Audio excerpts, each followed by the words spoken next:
चलो बच्चों, आज हम 9th क्लास का जो है चैप्टर 3 का मैथ और वेट का डिफरेंस देखते हैं। इसमें सबसे पहले ये मैं आपको बता दूं कि मोस्ट ऑफ द स्टूडेंट्स जो हैं वो इसको मिक्सअप कर देते हैं, कि वो समझ लेते हैं जो मैथ और वेट है वो दोनों एक ही क्वांटिटीज का नाम है, जबकि ये दोनों बिल्कुल एक दूसरे से डिफरेंट क्वांटिटीज हैं। ठीक है, वो किस तरह आज हम उसको देखते हैं।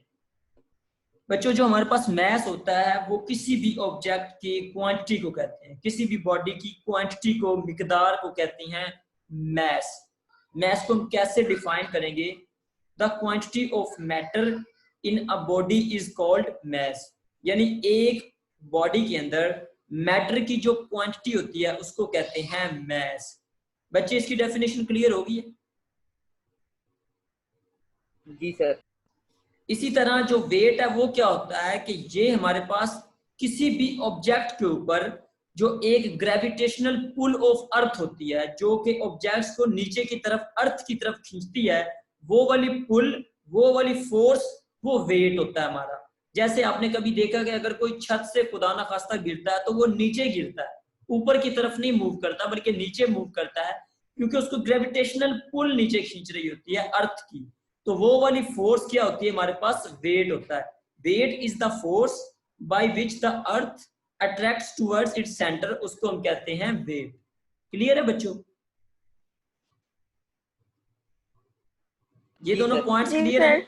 हाँ जी, ये इसकी डेफिनेशन है। उसके जी बाद आ सर। जाए, mass is a scalar quantity. देखिए, मैस को जब हम मेजर करते हैं या किसी से पूछते हैं तो मैथ्स के लिए हमें डायरेक्शन की जरूरत नहीं होती। फॉर एग्जांपल, हम चीनी लेने जाते हैं तो हम कहते हैं जी हमें 5 किलो चीनी दे दो, हमने उसका मैथ बता दिया, उसकी डायरेक्शन नहीं बताई, इसलिए ये स्केलर क्वांटिटी।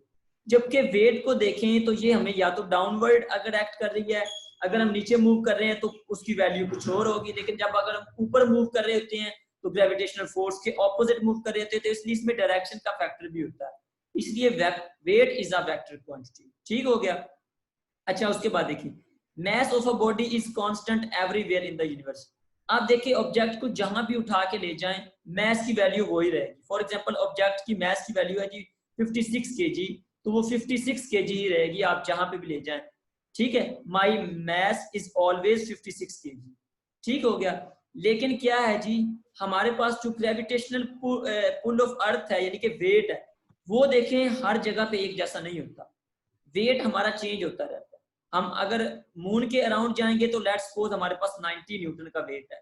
अगर हम अर्थ के गिर्द जो है वो मूव कर रहे हैं तो हमारे पास 560 न्यूटन है। यानी वेट देखिए डिफरेंस आ रहा है। इसलिए weight from place to place change होता है। Weight of a body varies from place to place and becomes zero at the centre of the earth. अगर हम अर्थ के बिल्कुल सेंट्रल पॉइंट पे चले जाएं तो वहां पे चूंकि बिल्कुल सेंट्रल पॉइंट होगा तो वहां पे हमारे पास ग्रेविटेशनल अर्थ की जो पुल होगा वो जीरो होगा, तो इसलिए इसकी वैल्यू जीरो होगी। And for away from the earth surface, और इसके अलावा उससे दूर भी जाए तो। अच्छा, ये वाला पोर्शन आपकी बुक में नहीं है, ये जस्ट इतना बताया हुआ कि weight of the body varies from place to place, आपने यहां तक करना है। अच्छा, उसके बाद मैस का अगर हम देखें, mass of a moving body, mass का फॉर्मूला है m is equal to F over ए।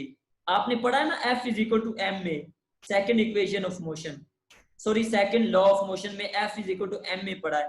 तो उससे अगर m की वैल्यू जी फाइंड सर। करें तो वो f ओवर a आ जाएगी। इसी तरह वेट का फॉर्मूला होता है f is equal to mg, w is equal to mg। क्योंकि F is equal to M A होता है तो F की जगह वेट आ जाएगा और M एज इट इज आ जाएगा, तो एक्सेलरेशन जो है वो ग्रेविटेशनल एक्सेलरेशन में चेंज हो जाएगा, G आ जाएगा। इसी तरह mass can be determined by ordinary balance. जो हमारे पास बीम बैलेंस होता है उससे हम मैस फाइंड आउट कर लेते हैं, ये हमने पढ़ लिया था पहले चैप्टर में।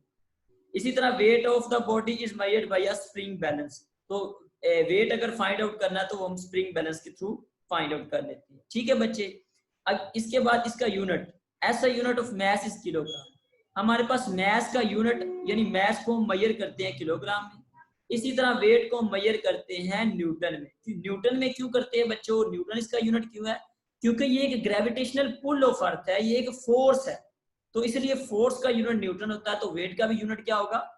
न्यूटन होगा। ठीक है बच्चे?